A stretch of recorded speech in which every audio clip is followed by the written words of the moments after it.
Assalamualaikum sahabat Glory Story. Kali ini kita akan membahas kisah paling unik dan kocak dari si cerdik dan jenaka Abu Nawas. Tapi awas, cerita kali ini bukan tentang teka-teki biasa. Ini tentang debat paling lucu sekaligus panas ketika Abu Nawas dituduh mendukung judi. Kok bisa? Ya, tunggu dulu. Ternyata semua bermula dari sebuah permainan yang disalahpahami satu kota. Suatu pagi di Baghdad, pasar begitu ramai. Orang-orang berkerumun di depan kedai kopi paling terkenal di kota itu. Di tengah kerumunan, tampak Abu Nawas duduk santai sambil memainkan keping perak, memutarnya di atas meja seperti sedang bertaruh. Dan tentu saja, hal itu langsung jadi bahan gosip. "Lihat itu, Abu Nawas bermain judi," seru seorang lelaki dengan sorban miring. "Benar, katanya dia ulama lucu, tapi kok malah berjudi di depan umum?" timpal yang lain.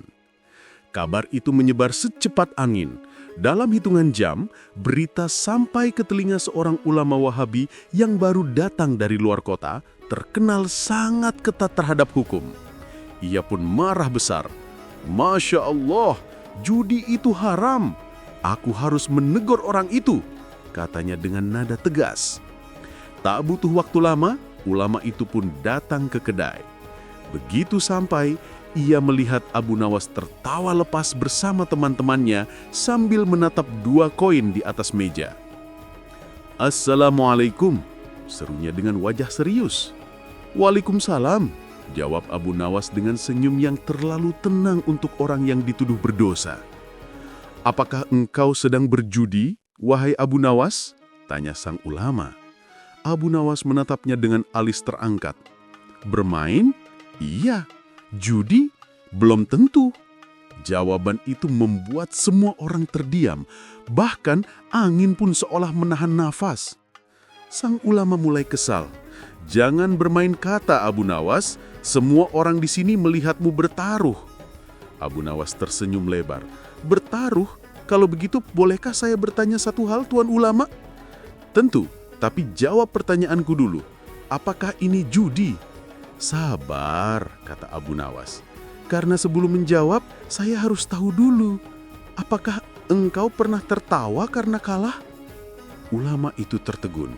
Orang-orang di sekeliling mulai tertawa pelan. "Apa maksudmu dengan pertanyaan aneh itu?" kata ulama itu. "Karena," jawab Abu Nawas, "saya sedang bermain bukan untuk menang atau kalah, tapi untuk tertawa. Kalau begitu, di mana letak dosanya?" Semua orang kini benar-benar penasaran, bahkan tukang kopi berhenti mengaduk minumannya. Sang ulama menatap Abu Nawas tajam. "Baik, aku ingin mendengar penjelasanmu di depan orang banyak. Kalau kau bisa membuktikan bahwa ini bukan judi, aku akan minta maaf. Tapi kalau tidak, aku akan melaporkanmu pada wali kota." Abu Nawas bangkit dari kursinya. Ia menepuk debu di jubahnya, lalu tersenyum kecil. "Setuju," katanya santai. "Tapi dengan satu syarat." "Syarat apa?"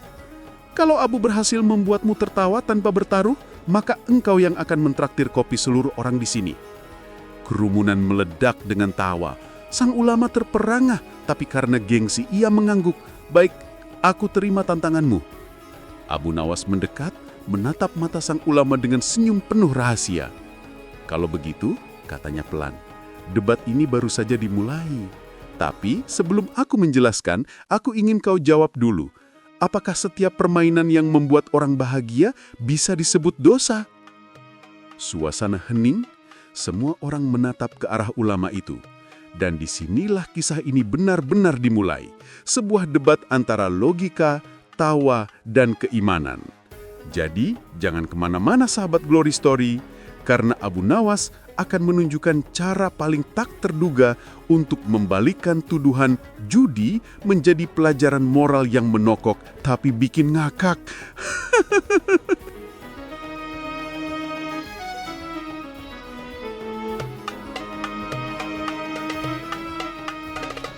Judi atau kebahagiaan?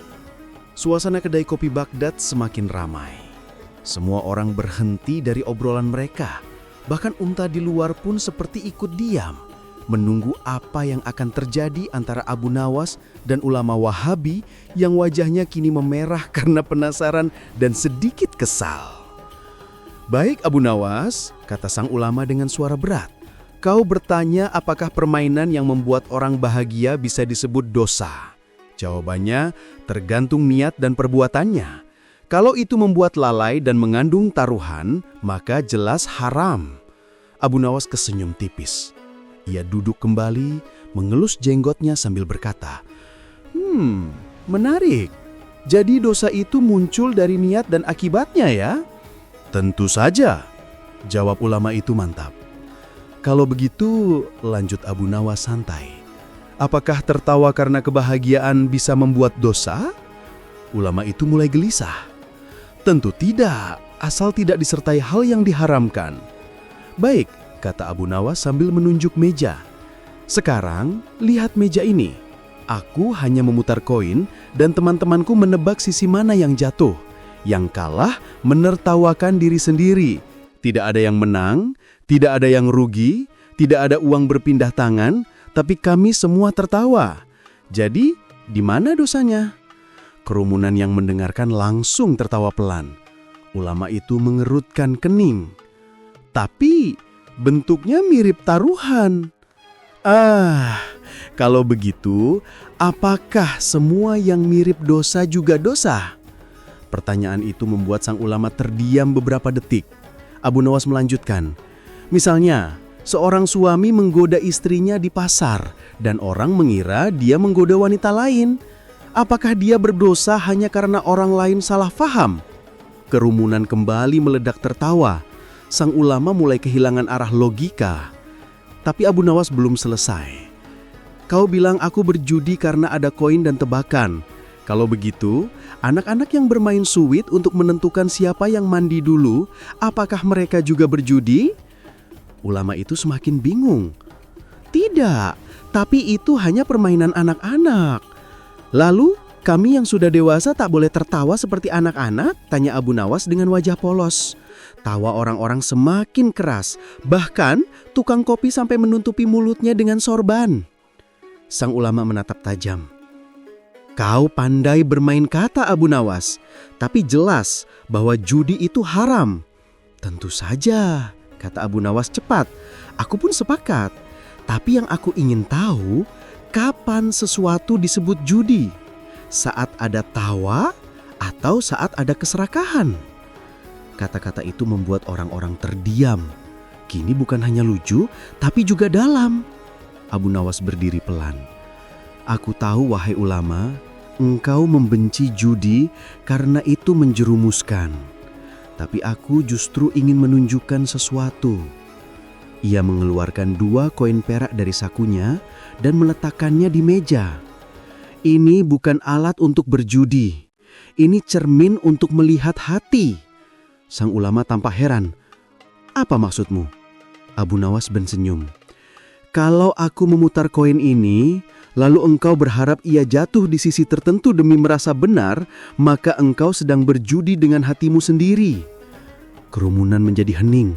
Bahkan burung-burung di atap kedai kopi seolah berhenti berkicau.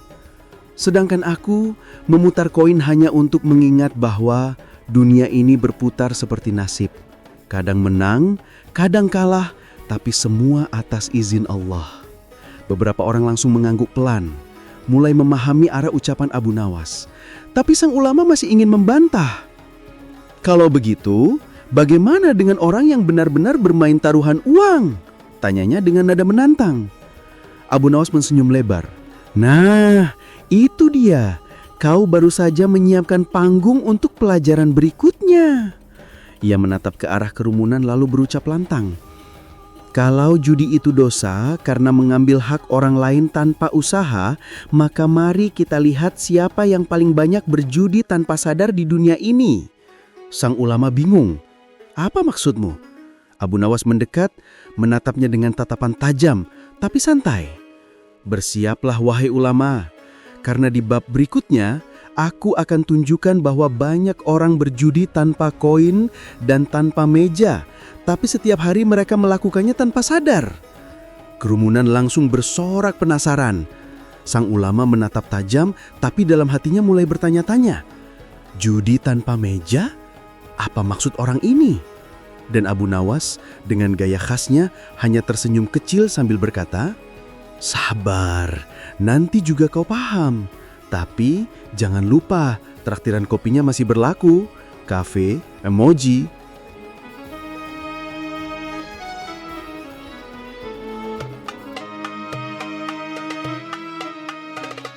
Judi tanpa meja.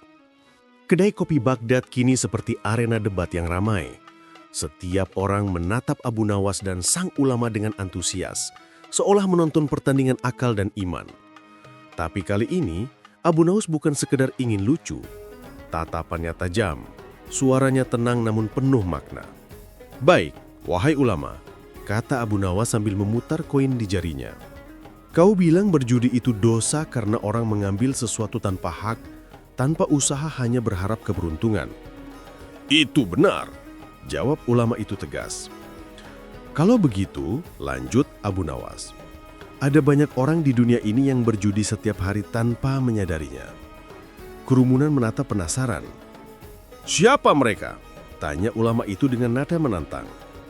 "Orang yang malas bekerja tapi berharap kaya. Orang yang jarang beribadah tapi berharap surga. Dan yang paling parah, orang yang berdoa keras tapi menolak berusaha." Semua orang terdiam. "Bukankah itu juga berjudi dengan nasib?" lanjut Abu Nawas. "Mereka bertaruh dengan harapan kosong tanpa usaha nyata." Tawa kecil mulai terdengar, bukan karena lucu, tapi karena kebenarannya menohok. Sang ulama terdiam. Abu Nawas menatapnya dan menambahkan, "Perbedaan antara aku dan mereka hanyalah satu. Aku tahu ini permainan, sedangkan mereka tak sadar bahwa hidupnya pun penuh taruhan." "Taruhan apa maksudmu?" tanya ulama itu dengan nada mulai lembut. "Taruhan antara amal dan dosa," jawab Abu Nawas cepat. "Setiap kali manusia menunda kebaikan dengan berkata nanti saja, bukankah itu bentuk taruhan bahwa umur mereka masih panjang?" Kerumunan langsung bergemuruh kagum. "Masya Allah," bisik seseorang di pojok. Abu Nawas melanjutkan dengan suara lebih pelan. "Jadi kalau kita bicara tentang judi, jangan hanya lihat koin dan meja, lihat hatinya. Karena banyak orang yang berjudi dengan janji Allah, berharap ampunan tapi tak mau berubah." Sang ulama mulai menunduk, tapi Abu Nawas belum selesai. "Namun," katanya sambil tersenyum, "aku juga tak menyangkal bahwa judi itu haram, tapi bukan karena koinnya, bukan karena permainannya, melainkan karena hatinya serakah." "Artinya?" tanya ulama itu perlahan. "Artinya," jawab Abu Nawas cepat, "ketika seseorang bermain untuk kebahagiaan, itu permainan. Tapi ketika seseorang bermain untuk keuntungan, itu perjudian." Orang-orang mulai bertepuk tangan kecil. Bahkan tukang kopi yang dari tadi menahan tawa kini berucap, "Benar juga, kami sering main catur tanpa uang, tapi cuma buat senang-senang." Abu Nawas tersenyum lebar. "Nah itu dia, tak semua permainan adalah dosa, seperti halnya tak semua serius itu ibadah." Sang ulama menghela napas panjang. "Kau pandai bercakap Abu Nawas, tapi bukankah Nabi melarang permainan yang melalaikan?" Abu Nawas mengangguk. "Betul, tapi apakah melalaikan dari Allah atau melalaikan dari marah dan kesedihan?" Pertanyaan itu membuat semua orang saling pandang. "Kadang," lanjut Abu Nawas, "tawa bisa jadi zikir karena membuat hati bersyukur. Tapi kesombongan dalam amarah bisa jadi dosa walau dibungkus doa." Sang ulama akhirnya tersenyum untuk pertama kali. "Kau benar-benar membuatku berpikir ulang." Itu tujuan debatku, wahai ulama, bukan untuk menang, tapi untuk menertawakan keseriusan yang kadang menyesatkan. Kerumunan tertawa dan suasana kembali cair. Namun sebelum pergi, Abu Nawas berkata lagi dengan nada lebih rendah, "Tapi jangan salah paham, aku akan tetap menjelaskan di depan semua orang kenapa Allah melarang judi secara tegas, tapi tidak melarang manusia bermain." Sang ulama menatapnya dengan tatapan penasaran. "Apa maksudmu?" Abu Nawas tersenyum misterius. "Simpan dulu pertanyaan itu, karena di bab berikutnya, kita akan bicara tentang batas antara permainan dan dosa. Garis halus yang sering dilanggar tanpa disadari." Kerumunan bersorak. Lanjutkan Abu Nawas, lanjutkan. Dan Abu Nawas sambil menengguk kopinya berkata santai, sabar wahai manusia yang suka penasaran. Karena penjelasan ini perlu disajikan perlahan. Seperti kopi agar tak pahit di akhir. Kopi, gergetek-gergetek gimana gitu, Ceilah.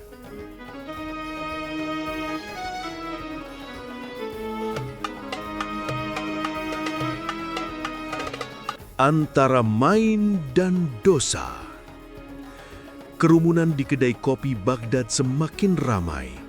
Dari pedagang kurma sampai penjaga unta, semua menumpuk di depan meja tempat Abu Nawas dan sang ulama Wahabi duduk.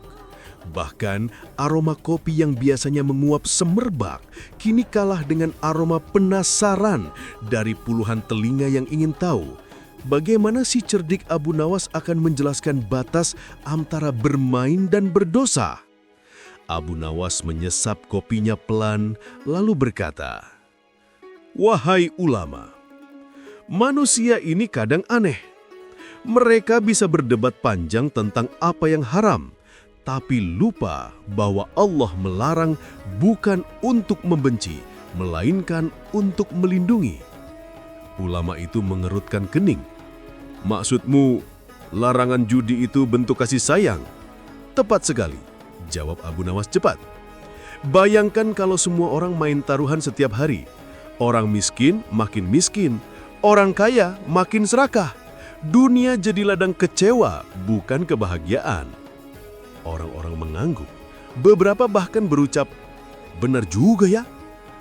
Tapi, lanjut Abu Nawas sambil tersenyum, bukan berarti semua permainan haram. Kalau begitu anak-anak pun harus berhenti bermain petak umpet, karena kadang mereka juga taruhan siapa yang menang. Kerumunan langsung tertawa keras. Ulama itu berdehem. Perbedaan antara petak umpet dan judi jelas Abu Nawas. Yang satu hanya permainan, yang lain mengambil hak orang. Betul, kata Abu Nawas. Tapi kalau seseorang bermain tanpa uang, tanpa dendam, hanya untuk bahagia, bukankah itu menumbuhkan kasih sayang, bukan kerakusan? Lalu bagaimana dengan orang yang sekedar bermain kartu untuk mengisi waktu? Tanya seseorang dari belakang. Abu Nawas tersenyum lebar. Kalau mainnya dengan senyum dan tertawa, itu permainan. Tapi kalau mainnya dengan wajah tegang, lupa waktu dan marah saat kalah, itu sudah jadi candu.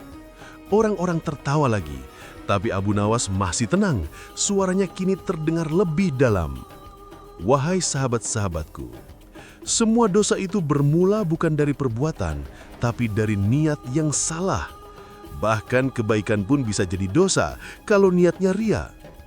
Sang ulama mulai manggut-manggut pelan.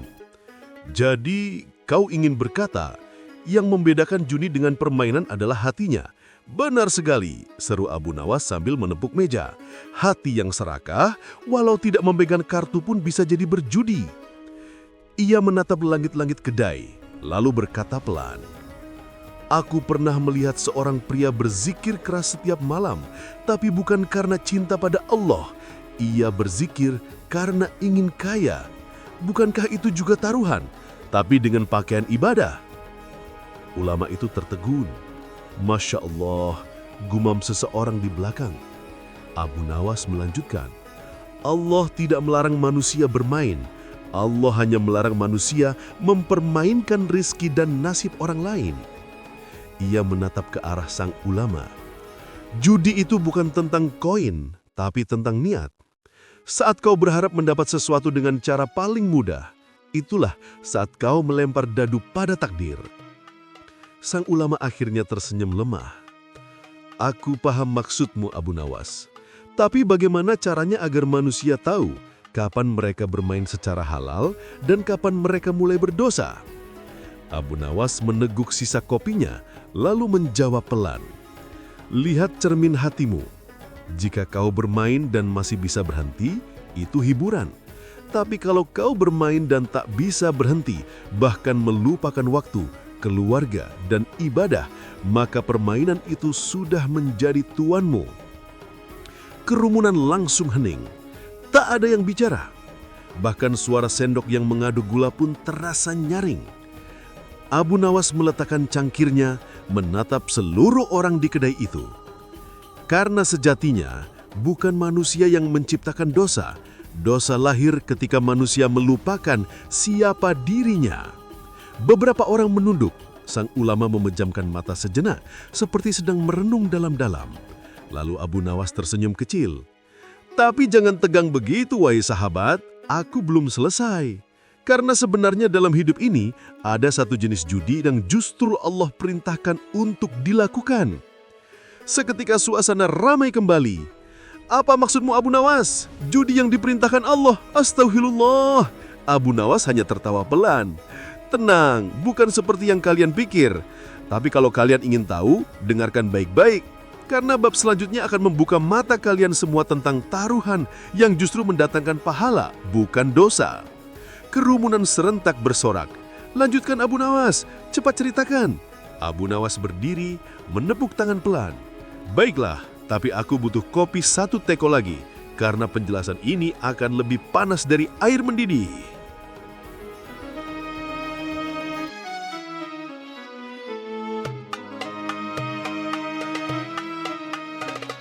Judi yang diperintahkan Allah.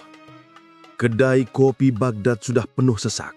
Malam turun, tapi tak satu pun orang mau pulang. Semua menunggu kelanjutan kata-kata Abu Nawas yang menggantung di udara. Ada judi yang diperintahkan Allah. Bahkan, sang ulama Wahabi yang semula keras kini tampak lebih lembut. Meski tetap penasaran, ia menatap Abu Nawas yang duduk santai sambil meniup uap dari cangkir kopinya. Abu Nawas, katanya akhirnya, aku sudah mendengar banyak hal darimu, tapi aku tak habis pikir, bagaimana bisa kau berkata ada judi yang diperintahkan oleh Allah? Abu Nawas tertawa kecil. Tenang, wahai ulama, aku tidak sedang menistakan hukum. Justru aku ingin kau melihat makna yang tersembunyi di balik kata taruhan itu. Kerumunan mulai diam, menunggu penuh rasa ingin tahu. Baiklah, kata Abu Nawas. Aku beri contoh sederhana. Ketika seseorang meninggalkan dosa dan memilih berbuat baik, bukankah ia sedang bertaruh dengan nafsunya? Sang ulama tampak berpikir. Taruhan itu bukan untuk dunia, tapi taruhan untuk akhirat. Ia melepaskan kesenangan sesaat demi kebahagiaan abadi. Beberapa orang mengangguk pelan. Abu Nawas tersenyum, lalu menambahkan, ketika kita memberi sedekah, itu juga taruhan. Kita memberikan harta dengan keyakinan bahwa Allah akan menggantinya. Kita tidak tahu kapan, tapi kita percaya. Bukankah itu taruhan dengan iman? Ulama itu terdiam lama. Matanya perlahan melembut. Dan ketika kita bangun di malam hari untuk sholat tahajud, kita bertaruh dengan rasa kantuk demi berharap cahaya Allah di hati. Itulah taruhan yang suci. Kerumunan mulai berbisik kagum. Jadi, kata Abu Nawas dengan senyum lebar, ada 2 jenis taruhan di dunia ini. Satu karena serakah, satu karena yakin. Yang pertama disebut judi, yang kedua disebut iman. Kedai menjadi sunyi sejenak, seakan semua sedang menyerap makna kalimat itu. Abu Nawas menatap wajah sang ulama. Engkau benar, wahai ulama. Judi dunia memang haram karena menumbuhkan keserakahan dan merusak jiwa. Tapi aruhan dengan iman, taruhan untuk meyakini janji Allah, itulah yang membuat manusia menjadi hamba sejati. Sang ulama akhirnya tersenyum tulus. Kau benar, Abu Nawas. Aku datang dengan niat menegurmu, tapi justru aku yang belajar malam ini. Abu Nawas tertawa kecil. Itulah bedanya antara debat untuk menang dan debat untuk paham. Yang pertama mengalahkan orang lain, yang kedua mengalahkan ego. Kerumunan langsung bertepuk tangan, bahkan beberapa sampai berseru, "Hidup Abu Nawas!" Tapi Abu Nawas hanya mengangkat tangan pelan dan berkata, hidup bukan soal menang atau kalah. Hidup adalah bagaimana kita tetap tertawa sambil belajar mengenal Allah. Ulama itu berdiri, lalu menyalami Abu Nawas dengan wajah penuh hormat. Kau memang pandai, tapi juga bijak. Semoga Allah memberkati lidahmu yang menyejukkan. Abu Nawas tersenyum lebar, dan semoga Allah memberkati telingamu yang mau mendengar. Tukang kopi pun ikut tertawa, menuangkan minuman untuk semua orang. Kopi gratis malam ini karena ulama dan Abu Nawas sudah berdamai. Suasana pun berubah riuh, tawa memenuhi udara Baghdad. Namun sebelum semua bubar, Abu Nawas berdiri di atas bangku dan berseru lantang. Wahai manusia, Jangan berjudi dengan rezeki, tapi berjudilah dengan kebaikan. Jangan bertaruh untuk menang di dunia, tapi bertaruhlah untuk ridha Allah, karena hanya itu taruhan yang tidak pernah rugi.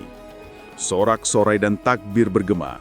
Sang ulama tertawa kecil sambil berkata, Abu Nawas, kau memang gila, tapi gila dengan hikmah.